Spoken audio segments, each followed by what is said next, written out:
Tech Talk with Matthew Dickerson. Matthew Dickerson. Tech Talk. Sit back and relax. It's time to talk technology. Hello, Christmas shoppers. Naughty or nice, come one, come all. Welcome to Tech Talk with Matthew Dickerson. With only a couple of weeks left until the big day, we're doing our bit to get you out of your Christmas trouble and who knows, maybe even make you the legend of the lounge room on the 25th of December. And now, shimmying into the studio with an armload of wrapping paper and a fistful of fantastic gift ideas, it's Santa's Captain of the Elves in New South Wales. It's the king of the knickknacks. It's Matthew Dickerson. Season's greetings to you, Matt. Thank you. Same to you, James. And I've done something, I've upgraded this year. Last year we had our 5G for Christmas. Yes, we did. Great Geek Gift Gadget Guide. I think that was it. So that was that were the 5Gs. But of course, we want to keep upgrading. We want to keep making things better. So this year we've upgraded from 5G to 6G. Ahead of the rest of the world. We're there first. Well done us. And I did struggle with this a little bit, but I came up with Gadgets Galore Great Geek Gift Guide. So there's my 6Gs. I'm worried about next year. Yeah, 7Gs is going to be near impossible. Difficult. You're up for the challenge, I know you are. Well, I will think about it in a year's time. And the world needs 7G. It does, indeed. But this is really, I'm being quite selfish here, James. My kids do struggle finding me a present because I see some cool technology and I go, hey, I want to get that, and so I buy it. And you just get it. Yeah, you don't wait. And the kids always say, what do we get for you, Do you Dad? buy it for yourself in December? Oh, I just buy it when I see it. Oh, I'm hopeless. Matt, that's like cardinal sin. I get cranky with relatives when they buy stuff for themselves. Right. In December. I just buy it whenever I see it. So what I've done here. Wanted it, bought it. Instant gratification. That's right. Terrible message. What I wanted to do here was give my kids some ideas. So I went and did some research about 20 different things that they could possibly buy me. And then I went, well, hold on, maybe there's some other people out there that have got a geek as a friend. Maybe they need that. So this is the whole idea behind the original gift guide for Christmas. So the geek in your life, we're going to give them 20 different random ideas on what they can buy. Yeah, well done you. You're so generous. Yes, indeed. And kids, make sure you're listening. Okay, there's a whole lot of stuff to get through here today. So get your pens ready with some rapid-fire Christmas Day winners, starting with one for the chemistry nerds. Now, you may be familiar with the periodic table of the elements. For some, it may be the only thing that you remember from your high school science. Some people learn to recite all 118 elements off by heart. But I'll wager that nobody in your family has started to collect samples.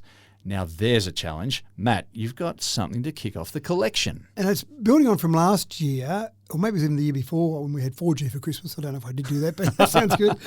We had a periodic table of the elements where it was the full periodic table, and inside that plastic resin were little tiny samples of each of the different elements that were a solid at room temperature. I'll grant you that, but I'm also going to grant you that some of them probably weren't really there. Correct. So some of the ones that were maybe radioactive weren't there. There's not a lot of frankium to actually get your hands on full stop, so they're going to put some in plastic. And the hydrogen, helium, some of those ones weren't there as well. Again, they weren't a solid at room temperature. So I thought that was pretty cool, and I actually have got one of those sitting on my desk now. So do I. So they're pretty cool.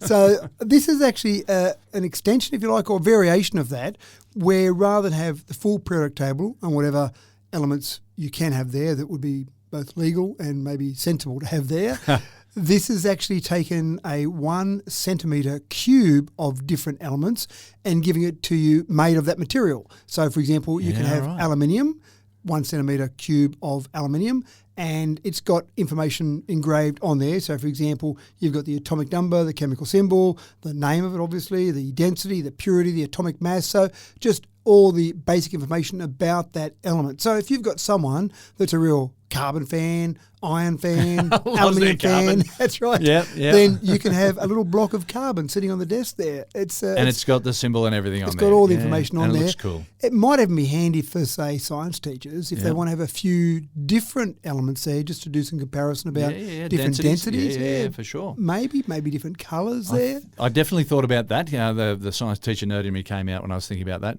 I'll grant that they probably don't have any sodium or potassium or you can't get those. is.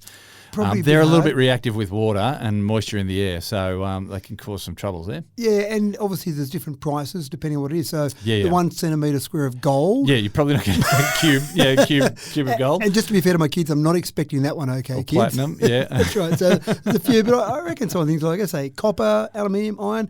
They've even got some of the rarer ones, niobium, molybdenum. If I got that right. Easy for you to say. That's Yep. right. But again, it'll vary in price there. But I think for some of the common elements or the ones that are a bit cheaper, more mass produced, it wouldn't be too bad a price. So keep an eye on that one. It's a different present for people.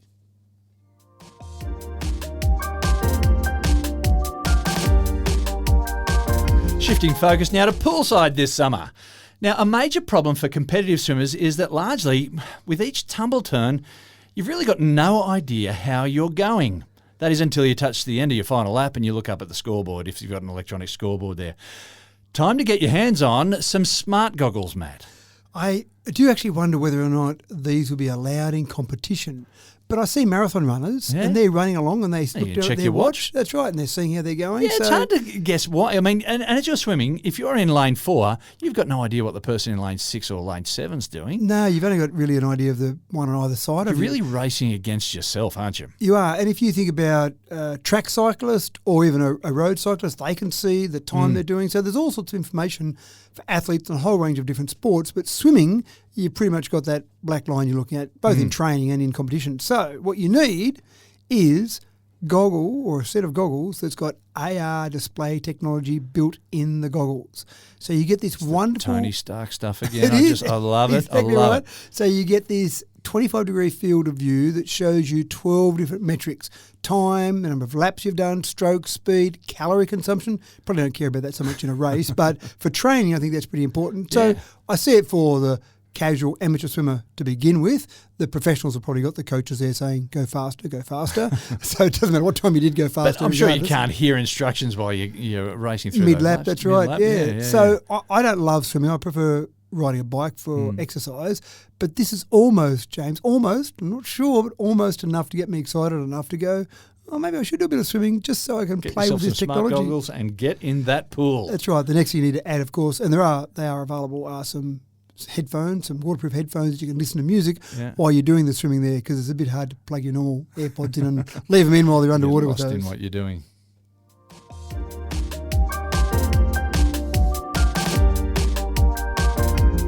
Now, there is, of course, no reason why you can't be a gadget geek and have beautiful manicured nails. And, Matt, my compliments on the work you've had done on those beautiful talons there. Looking good. Here's something for the beautiful geeks out there. Get yourself some salon quality nails in the comfort of your own home, and you hardly even have to lift a finger, Matt. Well, you don't lift a finger at all. You leave them exactly where they are when you place them in the machine. You've got to have a bit of faith in this machine because you stick them in there and things happen to them. You can't see what's happening. That's right. And they come out and hopefully your nails look absolutely perfect. When you put them in, it does a 3D scan of your fingernails so it can see how it is going to apply the nail polish. I chew mine, so that'll be quick. Yeah, well, that's true. You can actually get it so you can get some fake nails added on as well. Okay, well, So hey, all right. that chewing will be soon put to bed. There's a robotic arm that'll come out and apply coats of polish. In between coats of polish, there's a little fan that dries the actual polish there, so you can have a few coats on there. You're getting a load of this out there. And my kids, my female children, I think, spend way too much money on getting their nails done. I think, really? You've got money to spend on that? You can do that, can't you? You've got presents to buy me. Why are you spending money on your nails? But I looked at the process machine and I thought it was a bit expensive compared to getting your nails done. But I thought, no, maybe after 3 or 4 months of getting your nails done, the ROI on this machine is pretty good. You get your nails done every week. You just do it every day with this machine. Just stick it in there and your nails look perfect all the time. So I do like it. It's kind of the size, and while we're looking for other sizing SI metrics there, this is probably half. How many football fields? Well, not many. It's an 80,000th of a football That's field. right. I was going to say half a carton of beers. So that was right. carton of beers being the next size measurement there. So okay. about half that size. Put your fingers in, get your nails done, pull them out. They look magnificent every single time. Love There it. you go.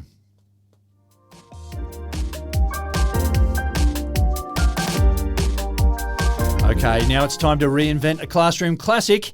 If you thought you had mastered the gentle art of paper plane making, Well, we've got something that'll launch your design into the next quarter of the 21st century and beyond. Here is a secret that'll make you the talk of the playground at recess, Matt. I thought of you actually when I was Did thinking you? about this one. I was going, I tell you what, I love a paper aeroplane. James loves these paper aeroplanes, and this does seem like cheating, but there's a fine line between cheating and technology. And just using technology. That's yeah. right. So is a cyclist in Tour de France using a carbon fibre bike cheating, or is it just using technology? No, bring it on. Yeah, that's right. So this is actually pretty cool. It's got a spine, if you like, a thin spine, and it's got a nose that's fairly robust. So when it lands first, head first, nose first, you can handle it's that. not going to smash on the first go. That's right. It's got a battery inside that, a little antenna, so you can connect it with your phone. And then at the back, it's got 2 little propellers. So you fold your paper aeroplane. Yeah, so you make it out of a clean sheet of A4. That's right. However you like to fold. I know we've all got different ways we like to fold, and there's different techniques that are definitely the best technique. But once you do all that, then you attach this to it. It's very light, and it just clips onto the paper, and then you can send it, but then control it with your smartphone. And you can laugh at all your other competitors that are trying to make a better plane than you. That's right. Now, they do say you can get up to 70 metres out of it, which seems like more than the width of a classroom. Yeah. So that's not too bad. Big classroom. That's a big classroom, that's right. So that's pretty good. 32 kilometres an hour. So I reckon I've had some that have gone 32 kilometres an hour when I've thrown them off a cliff maybe, but not in a flat throw. 30 minutes of charge will give you about 10 minutes of continuous flight. So it sounds like something. And you said you could control it from your phone. Yeah, so you connect so it you to your can phone. turn corners then. Well, I'm not sure if you can go as far as turn corners. It's got 2 propellers, so presumably putting more thrust in one than the other could make it turn. Yeah. But I'm assuming then that you've got a pretty good aerodynamic surface, which I'm not sure you have with your paper aeroplane. Mine would. Yeah, of course. Sorry. Other people. I was talking about normal people here. So theoretically, once you get the hang of it, you can do some barrel rolls. You can do some loops. So maybe. Very cool. Yeah, I just don't know how I'm going to fold it to actually deliver on all of that. Maybe they've got some folding techniques that come You with fold one, it doesn't work so well. You just cannibalise Yeah. it again, and you can do it all over again. Well, that's the beauty of it. That's what I love about this one. Paper aeroplanes.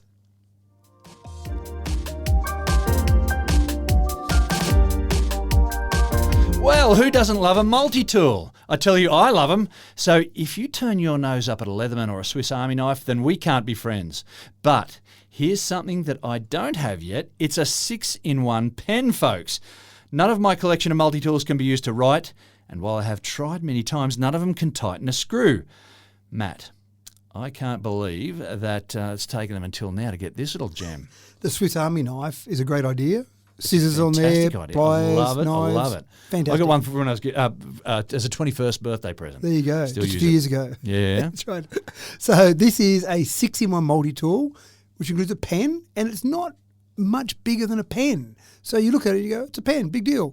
But then inside that pen, you've also got a spirit level. So built into the side of it, you kind of go, oh, that makes sense. You can actually see that built in there. So a handy little spirit level. You've also got a flathead screwdriver, a Phillips head screwdriver.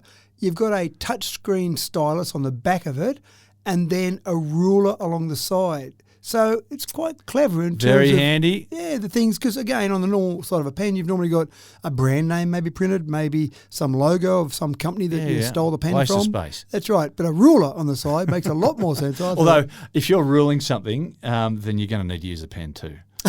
That's part of the problem, isn't it? That is a bit of a problem. What was that measurement? I wrote it down. Hold on, what was it again? I wrote it down. Oh, what was it again? And the spirit level, I don't mind the idea of the spirit level. I do use my phone sometimes with the app that gives you a spirit level on there, so that's quite handy. I'm not sure just how accurate it is, but nothing like the simplicity of a spirit level. What I a don't cool know how many concept. times I've tried to use the lid of a pen as a screwdriver because I just didn't have a screwdriver handy. And I just love the idea that my pen's got a screwdriver on it. This is tough for you because I know your wife and children are listening as well. Yep. And they're going, well, there's 3 presents we've got to buy for James so far, and we're only up to number 5.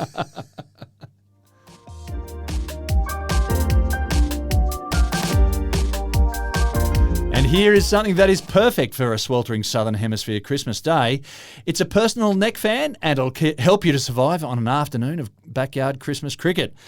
And the look is sleek and sporty, Matt. Oh, sleek and sporty. See, when I first daggy? read personal fan, I thought it's going to be one of these big things. It's just a big chunky thing from the 80s, and it's going to sit on your shoulder and look really, really dorky. But no, this is a bit sleek. And the scary part about some of those, I remember some of those personal fans that the propellers on them, the blades on them, folded down, Yeah. and then when you turn them on, centrifugal force, Yep. they sat up. Centripetal force, sorry. Thank you, centripetal force, sat up, and they were fantastic. And then you stopped them and they fell down again, but they seemed a bit dangerous because while they were spinning, They were still a little bit firm. yeah, they were a little bit. So this is a much smarter idea. It does look like a very small neck pillow, and I thought that's pretty cool. And then It looks like a set of headphones, but you don't wear them like a set of headphones. that's right, a set of headphones that you sit around your neck, as you do see some younger people when they're not listening to their headphones, they just hang them around their neck. It's a bit like that.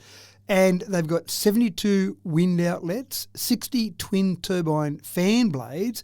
And so essentially you're getting this 360-degree cooling across the entire neck, blowing up across your face and neck. I love it. I like that idea. 3 speed, so you change it depending on what heat you've got, how much heat you need, and obviously the lower speed, the battery will last a bit longer. And I thought, that's going to be noisy, just all that wind blowing near you, but apparently measured at your ear is about 20 decibels, so not much essentially. So it seems like a pretty nice way to sit in the backyard playing cricket on Christmas Exactly. Day. Yeah, if it's 42 degrees and you're batting, you can bat till a double century, I reckon. And just wait till everyone else collapses around you and you That's say, right. what's going Right. on? That's Who's a- bowling next? Too hot out here. It's all right, I've got a neck fan.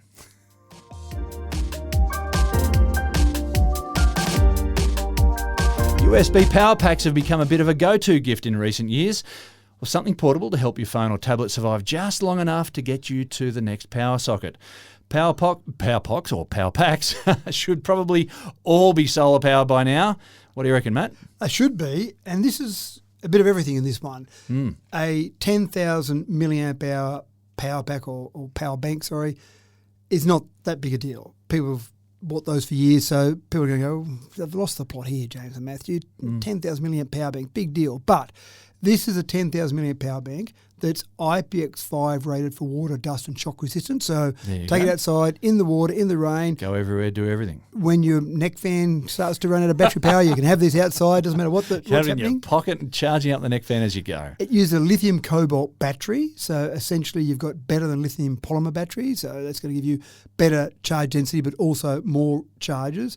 It's got solar panels, as you said, on there. Now, again, surface area, only a small amount of surface area, but if you're out camping, you're out somewhere where you don't have good access to power, just leaving this in the sun all day, or while you're traipsing along out in the open somewhere, just make sure that's exposed to the sun so it's charging up during the day, so Yep. it's pretty cool. It's also got wireless charging technology on it, so you can just sit your phone on it. No need for mucking around with silly little cables. Yeah, right. But if you do like those silly little cables, it's got 3 charging ports, 3 USB-C outputs, and they're 20-watt USB-C output. So essentially, you've got good fast charging, wireless charging, good modern battery technology, robust, tough, and solar panels. Now, that's what I'm calling a modern power bank. And a spectacular gift. Exactly.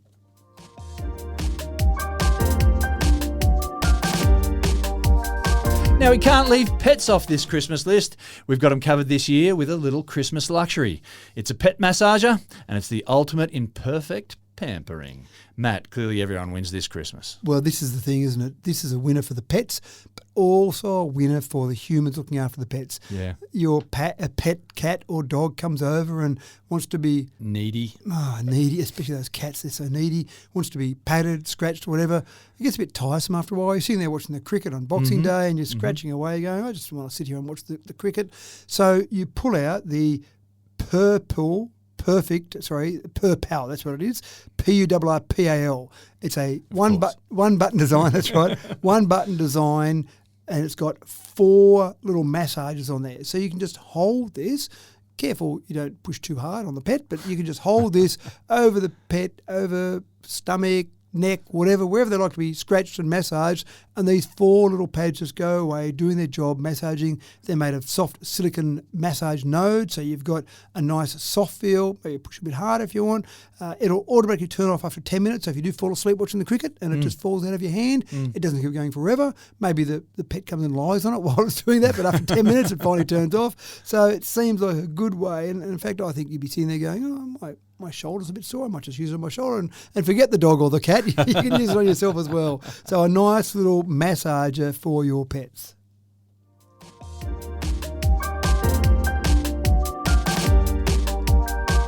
And still on the subject of gadgets for pets, this next one will raise an eyebrow or two. Now, what if your dog could speak? Today we're opening the channels of communication and giving your dog a voice. Now, this sounds like something from a comic book catalogue of the 70s, but don't flip the page on this one, folks. Matt has the details, and I reckon this is legit. This is absolutely legit. What are you saying, James, about our ideas? You're saying they're not legit? Well, I'm saying in the 70s catalogues, those comic book catalogues, the X-ray specs might not have worked. Okay, right. We've talked about that in the past. That's But right. yeah, we're getting dogs to talk now. And speak English too. I'm a bit offended that you're comparing our data to the X-ray goggles from the Phantom comics. But this is a way to teach your dog to have a conversation with you that's more than just a bark. Dogs, I'm sure, know exactly what they say when they're barking at you. They know what they mean. It's pretty obvious that I want you to come and play ball with me, or want you to give me some food, or take me outside to go to the toilet. Tell me, have you seen the Gary Larson Far Side comic? Yes. Where the guy puts on the headphones to understand what the dogs are saying, and they're going, hey, hey, hey, hey, hey, hey, hey, hey, hey. Anyway. So in this particular one, you can buy some buttons. This is the Talking Pet Starter Set. Starts with 4 buttons, but you can keep adding as many as you want.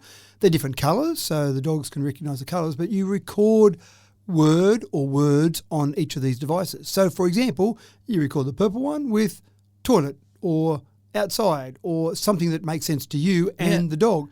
And the dog learns, obviously over a few times that you do it, that when the purple button is pressed, the word that it says means that you open the door to let the dog go outside. Yeah, when right. you press the orange button and it says play ball, then the dog learns, okay, I'll press that one and let's go outside and play ball. Build up a series of these, and one user said that it eventually got to the stage where she believed her pet had a vocabulary of 50 words. Oh, wow. Now, presumably that means that she She has got 50 of 50 these buttons. devices there.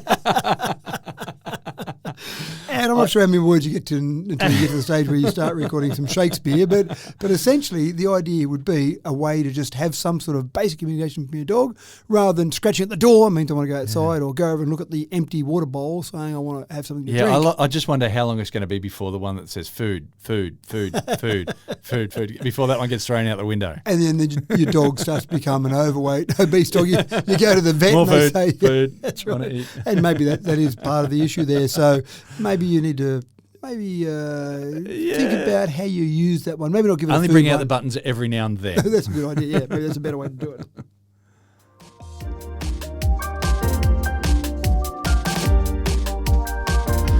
A wise man once said, cool is as cool does. Well, here's a bar fridge that is not only clever in the way it works, but also stylish enough to be on display.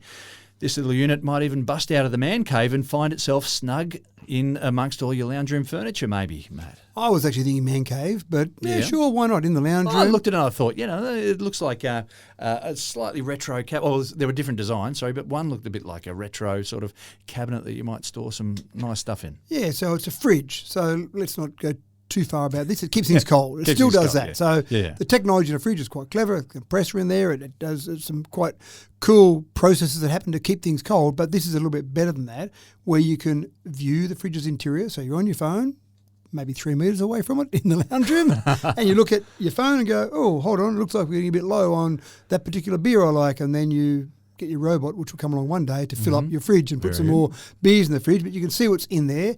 You can adjust the settings in different components of the fridge, different areas of the fridge. So if you like your beers colder than your wine, maybe you can change the temperature in different sections of the fridge. And again, do that via your app, because if it doesn't have an app, then it's What's not the use serious, of is it? It's got some reeded glass to refract light. So if it is outside, if you've got it maybe out on the deck outside, then it's going to refract some of that light, so it's not getting as hot inside. So I just think overall, using a bit of technology and keeping things cold and being able to show your friends what's in your fridge wherever you are sounds like a pretty cool concept. Hey, come into my place, look what's in my fridge. We can all look at my fridge. That's right, and look inside there.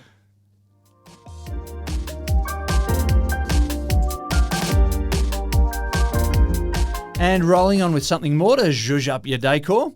If you love a bit of J.R.R. Tolkien and The Lord of the Rings, then here's a must-have. It's a handcrafted lamp, and it'll bring the one ring to rule them all right to your nightstand. Mate, this is definitely one for the fans, but what a pity about that we're not a visual medium here and we can't show it to people. Yeah, it's think about a pyramid shape of resin with characters in there, and the ring, not the ring, a replica, I'm sure it's not the ring. No, it is the ring, apparently. Yeah. It's hovering there in mid-space while characters are vying for that. And it's a lamp. So essentially, it's a lamp, a cool way of giving you some extra light. Now, you can put it in your bedroom if you're a big fan. So you've got a nice night lamp, put it out in the lounge room if you want something on there. Put it on the fridge that's in the lounge room, and you can just have that there as a feature in your room. But just a different way of giving some light for people that are fans of Lord of the Rings. And it looks very cool. So it does look very cool. Look it up. Google it. Yeah, go and have a look for it.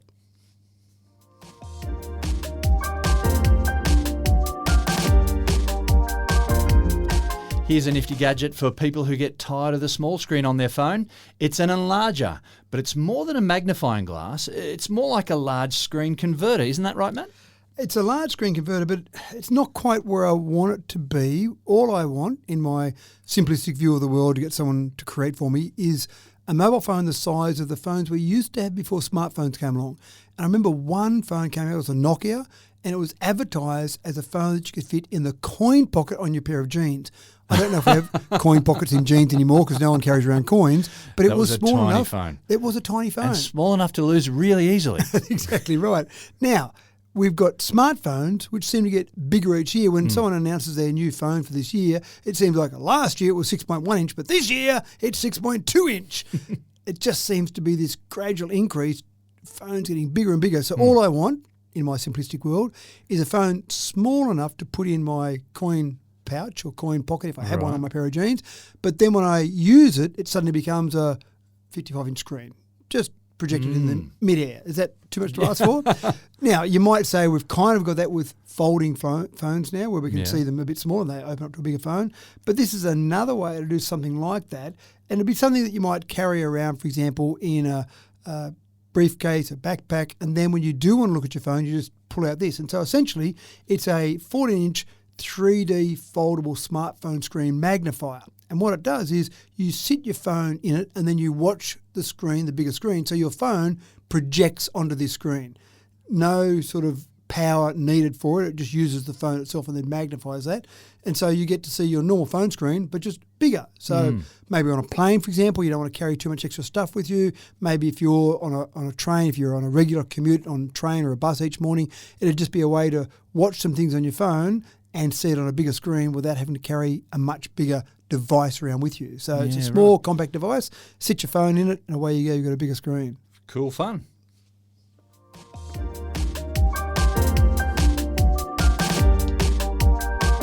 Well, this next one is not quite as suave and charismatic as a young Tom Cruise of the 80s, but here is a sleek little cocktail maker that'll start your weekend a little cruisier. It's a personal bartender at the touch of a button. Just add a bottle of your favourite this and that, Matt, and you're on your way. It's exactly right. You start off with 5 glass spirit bottles that you fill up. So vodka, tequila, whiskey, gin and rum. And then you basically go through and put in what you would like. There are certain mixtures you've got, and you've got a barcode to scan. You scan that barcode, wait about 30 seconds, and then bang, there's your bar tequila quality, sunrise, yeah. Exactly right. Bar quality beverage. You can say, I want it alcoholic, non-alcoholic. I want it mixed up with these things there. And so rather than having someone spin cocktail mixes around and look very impressive, which is great if you're having a nice little party. If you can afford Tom Cruise. That's right, if you can afford that. But for most of us, just having a bar mixer. And so often someone says, oh, can you go and make a tequila sunrise or whatever it might be?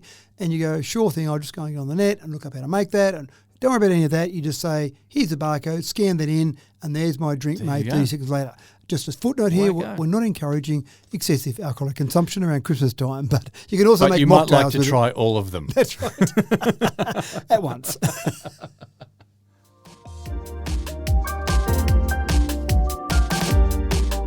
In a modern take on the kids' classic big wheel trike, the ones that were popular in the 70s and 80s, in 2024, they've gone electric with a new way to thrill the kids on Christmas Day. Clear a space and make way, Matt. Kids have got the need for speed. They have, and I just think kids are getting lazy now, aren't they, when they expect this. It's a trike where you've got the big front wheel and the 2 small rear wheels. Yeah, that was so cool, and I never had one. Well, they were so cool, and they used to be able to do cool slides, so you'd go on the bitumen, because there wasn't much grip out of those plastic wheels, and you'd pedal your little heart out, and then you'd spin it. Drifting, and they'd spin around around in circles, you get dizzy, and then you do it all again. But this is a bit easier than all of that because it's got a 24-volt lithium-ion battery, a brushed DC motor, and you've then got 2 speeds that you set it on. I assume the adults set the speeds, not the kids. You've got 5 kilometres an hour. The first time. Yeah, that's right. 5 kilometres an hour and 10 kilometres an hour. You theoretically have a parental speed control key, which you can go and just say, yes, 5Ks or 10Ks an hour. Okay.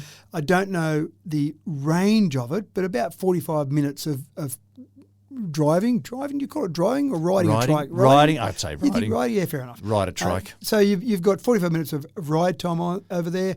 And so it's one of those great things on Christmas Day. You charge it up and away you go. You sit inside, make your cocktails with the cocktail mixer, and then come back outside 45 and then minutes you get later. a call from your neighbour who's 45 minutes away saying, look, your son's here. Yeah, and can you send him home? Well, he's got no charge left now. So the great thing about it takes about 5 hours to charge up. So he's at your neighbour's place for 5 hours.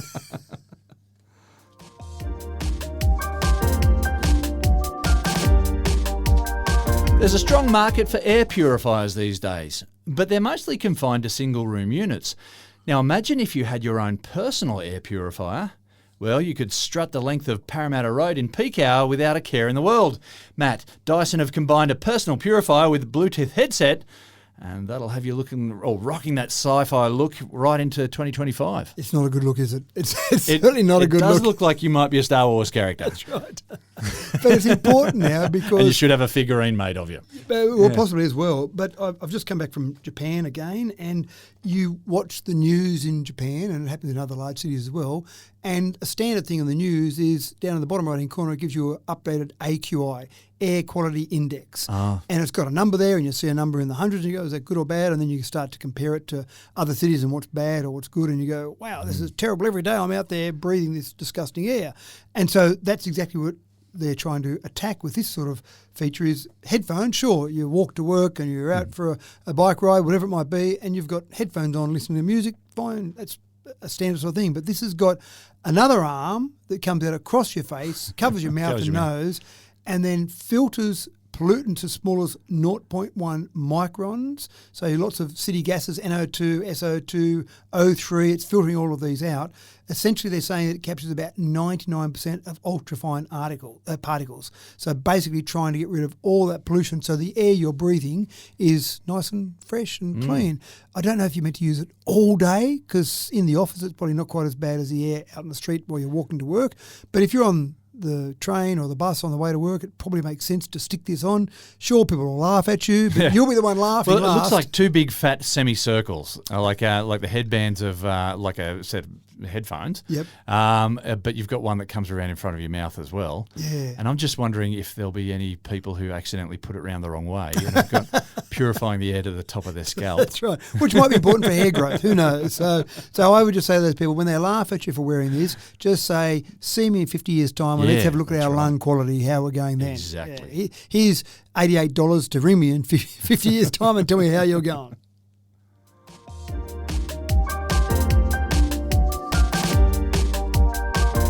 Now, if you suffer from chronic leg pain or maybe you just tend to overdo it on leg day at the gym, you need access to a personal leg massager. Throw this next gadget on, sit back and relax while your legs get shiatsu'd from your toes to your thighs.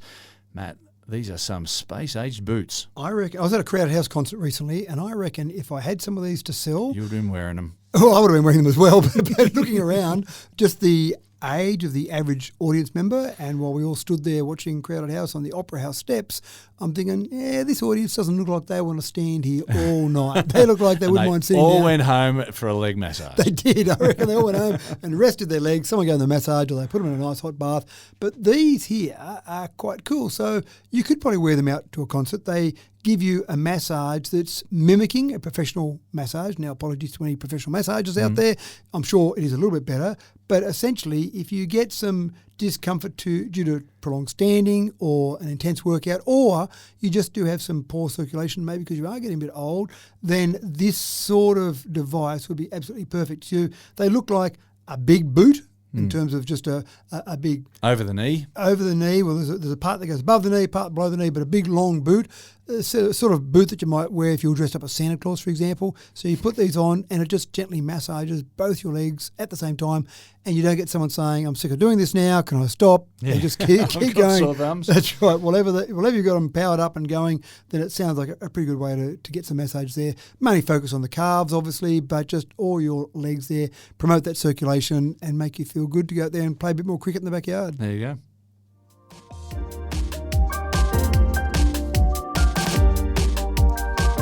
Feather dusters are so 19th century.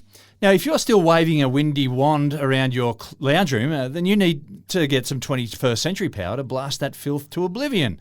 Matt, introduce the clean freaks to the electric air duster. Well, I still keep a can or two of compressed air. Just in case. Well, I like to clean keyboards out and that type of thing, and what better way to do it than some compressed air? You're a clean freak. You need this thing. I need this thing because compressed air is fine in a can, but it gets a bit expensive when you keep using it. What this does is, I would actually say it replaces compressed air in a can. It's a little cordless device. It's got a beautiful little motor in there that spins at about 150,000 RPM. It would deliver, and I'm not sure that I've seen this before, 180 grams of air pressure. I didn't know that gram to be used to measure air I would pressure. have thought you need to have a surface area there as well to talk about. But anyway. So anyway, that's how they've marketed 180 grams of air pressure. Don't quite understand that one. What I did understand is the wind speed is about 52 metres per second. So multiply that by multiply that by 3.68 kilometres per hour, and you're getting up around the sort of 200 kilometres an hour mark. So that's not too bad. What they also do is they make sure that the air that comes out doesn't have liquid in it, doesn't have moisture in it, as you would normally do when you've got moisture in the air. So one of the reasons I used to buy compressed air cans is because they guarantee that air coming out is moisture-free, because you don't want to go and spray your electronics and basically just inject a lot of water into them. So this here says it gets no liquid, doesn't create any ice. So for any electronics that you want to clean out, whether they be keyboards or other electronic devices, sounds perfect. But even keyboards, cameras, so camera lens, for example, people always struggle with the camera lens if they've got a decent camera, trying to clean that lens. And what do you rub on that? I don't want to scratch it. How do I get that clean? Well, blasting it with a bit of air sounds like a pretty good way to do it. But even just your car, anything that you want to clean, you just need a bit of high pressure air. This sounds pretty good. It looks like just a small, I don't want to say the word gun, but I can't think of another example of that, but it's got a small... It's a gun. It's right, let's just call it what it is. It's a gun for air. It looks like it's got a magazine you'd hold on to. It looks like a hairdryer, but a supercharged hairdryer. A hairdryer with a long stem that you'd hold on to. And again, good battery size, 7,600 milliamp hours.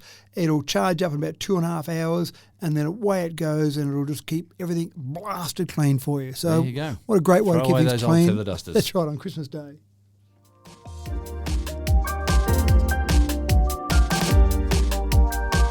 Have you ever put your ear to a table and then just listened? This is a junior science experiment. Sound travels really easily through hard surfaces like tables, and that means hard surfaces like tables can become a speaker if the sound is channeled directly into it. Matt, who doesn't love a Christmas physics day? Exactly right. Bone conduction is pretty cool. You've got headphones that are bone conduction headphones if people want to use them to talk on, so that you're not getting all the wind noise if you're out riding a bike, for example. So they've been a fairly popular thing. But bone conduction vibration can be used in speakers. And these little speakers are about 3.8 centimetres in diameter.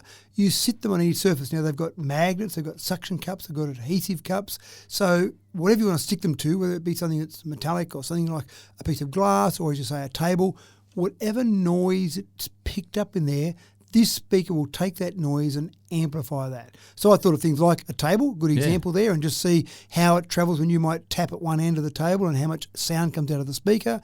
Think about glass and what noise it might be outside, and it pick up and amplify that. But then I also thought of Christmas Day when Grandpa falls asleep watching the Christmas and he's snoring away. What noise is his stomach making? So just go and stick it on there with an adhesive pad to his stomach and just hear what noise is going on there after Grandpa's fallen asleep. All sorts of wonderful things. But it does sound like a good Christmas physics experiment, doesn't it, to see what noise is in stuff, what noise is inherent in there, and let it get amplified by the speaker. Christmas physics, there's nothing like it.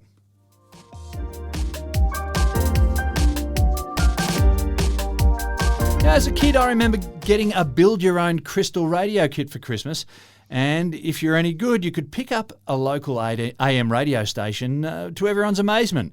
It was regarded as retro nostalgia even back in the 80s standards, but it was nonetheless delightful. Well, the new Christmas 2024 take on that theme is build your own retro arcade game.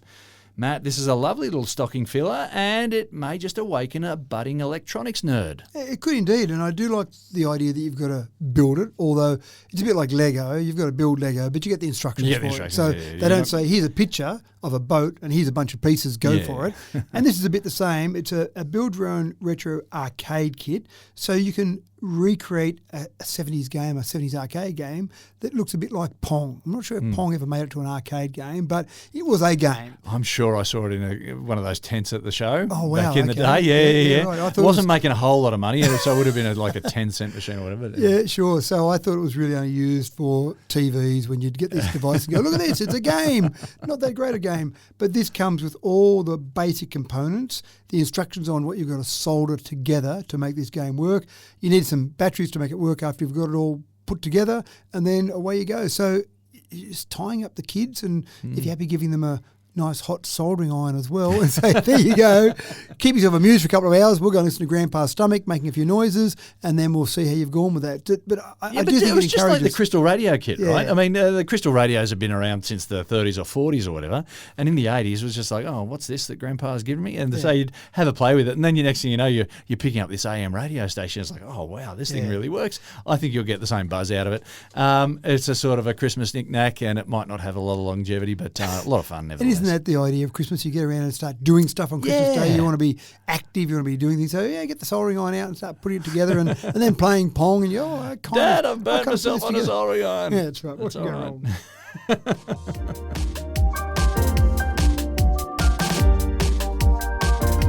Now, we threw this next gift up as an option a couple of weeks ago, I remember. We just didn't want you to forget it. So it's one for the real Rubik's Cube nerds. If you might need a decent credit rating, though, as an advance warning, though, Matt. We did do this as a previous story. I do apologise for that, but I just thought it was such a good Christmas gift. Can't let that one slide. And I did think this would be perfect for my kids to get me. I do like my Rubik's Cubes, definitely good fun. This is officially the world's smallest Rubik's Cube. So it measures about 1.6 millimetres. So that's each of the 9 squares measures 1.6 millimetres.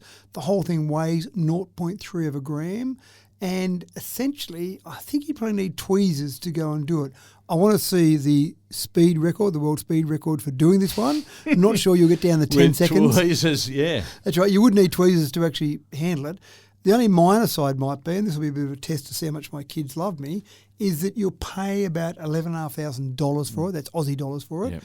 Good Christmas present. It's a good Christmas present, that's right. Deliveries aren't expected to start until April 2025. So it's something that you would actually put an order in and say, look at this, my good friend, and in my darling father. They would have a picture of this thing. They would have a picture, but a certificate to say that you really did spend the money on putting in a pre-order for this to prove that you definitely were ready to go. Waiting for this little 5mm cube. That's right. Yeah, sounds fantastic. But it just gives you an idea of how far we've come in precision engineering that you can actually manufacture a working Rubik's Cube of this size. Is it going to start a competition? I'm wondering about this. Is it going to start people going, 1.6 millimetres? Ha! I can make one. 1.5 millimetres, and away you go from there. I just hope you don't spend like $12,000 on this thing and then have it break on the 6th turn. That's right. Or start peeling the stickers off. Yeah, you're too firm with your tweezers. And that's all we have for you today, folks. It's quite a bit, so you've got no excuses now. 20 gift ideas to make Christmas at your place the envy of the neighbourhood and keep everyone entertained well into 2025. On behalf of every single one of our listeners, Matthew, thank you for solving our pre-Christmas dilemmas. Now, I'm going to put you on the spot here. Have you got a favourite out of all those? Is there one that you go, look, to my darling wife and kids, this is the one I want? I'll probably put the air purifier on the bottom of the list somewhere down there. But the paper plane little extra bit there, love that. So, and the pen The 61 multi-tool. pen. I do like that one, yeah. And I said, when we did the plane, I thought, yeah, James is going to like the plane. He likes his paper planes. Yeah, hit your Especially, mark. what you need is probably 2 of them, though. To be fair, it's a bit unfair, isn't it? If you just get one of them and you say... Not everything in life is fair, though. True. When you say to the kids, right, we're going to put the washing up on who can fly a paper plane the furthest, and they do their folding, and you come out with a Bluetooth-controlled one. With my phone going, That's right. yeah. No, that sucks to be them. Now, don't forget, this isn't the last episode for the year, but we just wanted to get this in early. People need a few weeks to go out and find these different devices and get them ordered and get them here in time. So Bingo. not the end of the year yet, but just a good Christmas special to get people thinking about Christmas time. Exactly. You've been listening to Tech Talk with Matthew Dickerson, our Christmas gift episode for 2024. We hope that we've hit the mark for you and yours, and just in the nick of time. And you are welcome. As Matthew said, we're not finished. We still have a few more original Tech Talking episodes to come before Christmas, and then a week or two of our best-ofs leading into the new year. I'm your host, James Eddy, cranking up for the carols for the car trip home, and signing off with a ho-ho-ho. Wishing you all good luck and happiness as you trundle through this Yuletide season, setting up for a super Christmas day. See you next week.